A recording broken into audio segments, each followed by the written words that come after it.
حبايبنا أصحاب الصديق الوفي، كل مرة وانتم طيبين. من سلسلة مجموعة الفيديوهات بتاعة الفيتامينات والمعادن هناخد حاجة النهاردة جديدة اسمها في دروب أو فيتامين د 3.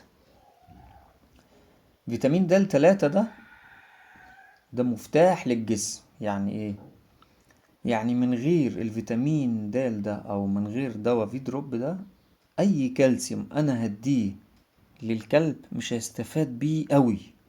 لان الفيتامين 3 ده بيعمل معايا ايه؟ بيساعد الجسم على امتصاص اكبر كمية كالسيوم.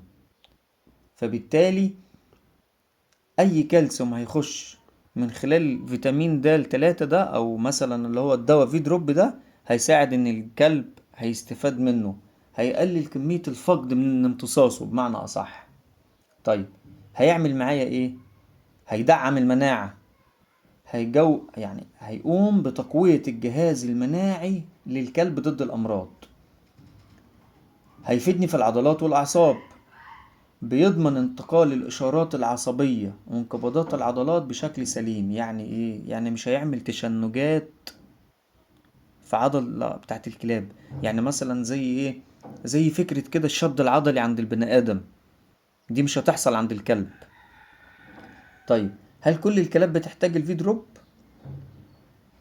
بما اننا بنأكل بشكل بيتي فلازم نساعد بمجموعة فيتامينات ومعادن. بمعنى ايه؟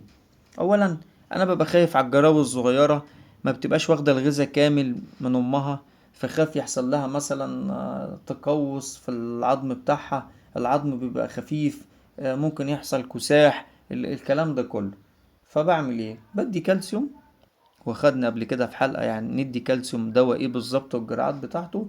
طيب، هدي الفي دروب ازاي؟ حاجة من الاتنين.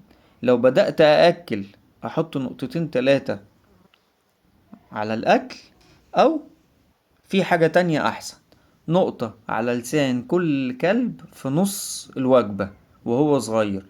طيب الكلب الكبير أحط له 5 نقط. يبقى انا دي الجرعات بتاعتي، مزودش عن كده. طيب لو في يوم وانا بدي الكلب الصغير او الكلب الكبير جرعة وزادت غصب عني عن الجرعة بتاعتها، اعدي ايام. طب هل هدي كل يوم؟